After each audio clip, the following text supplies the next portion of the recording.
Welcome to today's class on norm on product space.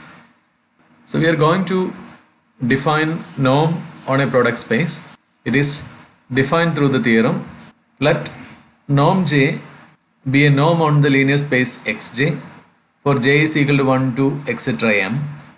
Fix P such that 1 less than or equal to P less than or equal to infinity. For x is equal to x of 1, x of 2, etc. x of n in the product space, x is equal to x1 cross etc. cross xm, then p norm of x is equal to norm 1 of x of 1 raised to p plus etc. plus norm m of x of m raised to p the whole raised to 1 by p for 1 less than or equal to p less than infinity, and it is defined as the maximum of norm 1 of x of 1 etc. norm m of x of m if p is equal to infinity. So first of all, we are going to prove that this defines a norm on the product space X. Proof. Case 1, you let 1 less than or equal to p less than infinity. So for x in the product space X, we have p norm of x is defined as norm 1 of x of 1 raised to p plus etc. plus norm m of x of m raised to p the whole raised to 1 by p. So p norm of x is non-negative since norm of x of 1 etc. norm of x of m in the respective spaces is greater than or equal to 0, and p norm of x equal to 0 if and only if norm of x of 1 raised to p plus etc. plus norm of x of m raised to p, this is equal to 0. This is if and only if, since all these things are non-negative, this is if and only if norm of x of I raised to p, this is equal to 0 for I is equal to 1, 2, etc. m. So this implies x of I equal to 0 for I equal to 1, 2, etc. m. So that implies x is equal to x of 1, x of 2, etc. x of m, that is equal to 0. That is x equal to 0. We prove triangle inequality. So let x, y belongs to x. Then p norm of x plus y. By definition, this is sigma j is equal to 1 to m, j norm of x of j plus y of j raised to p the whole raised to 1 by p, which is less than or equal to sigma j is equal to 1 to m, j norm of x of j plus j norm of y of j raised to p whole raised to 1 by p. And by Minkowski's inequality, this is less than or equal to sigma j is equal to 1 to m, j norm of x of j raised to p the whole raised to 1 by p plus sigma j is equal to 1 to m, j norm of y of j raised to p the whole raised to 1 by p. And we know that this is equal to p norm of x plus p norm of y. That is, p norm of x plus y is less than or equal to p norm of x plus p norm of y. Now consider norm p norm of kx. So this is sigma j is equal to 1 to m, j norm of k x of j raised to p the whole raised to 1 by p. This is equal to sigma j is equal to 1 to m modulus of k raised to p into j norm of x of j raised to p the whole raised to 1 by p. That is equal to, you can take modulus of k raised to p outside, so it will be k raised to p the whole raised to 1 by p into sigma j is equal to 1 to m, j norm of x of j raised to p the whole raised to 1 by p. So this is equal to modulus of k times p norm of x. See, if 1 less than or equal to p less than infinity, the product space X with the p norm is a normed linear space. Case 2, p equal to infinity.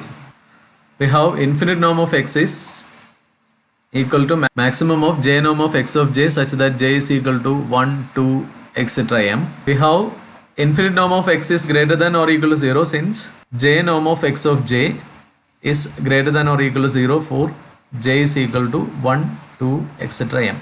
And infinite norm of x is equal to 0 if and only if maximum of j norm of x of j such that j equal to 1, 2, etc. m is 0. This is if and only if x of j equal to 0 for j is equal to 1, 2, etc. m. That is if and only if x equal to 0. That is infinite norm of x equal to 0 if and only if x equal to 0. Now we prove triangle inequality.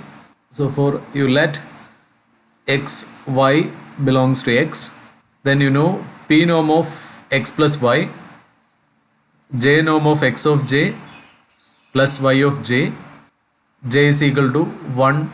This is equal to maximum of, for j is equal to 1, 2, etc. m.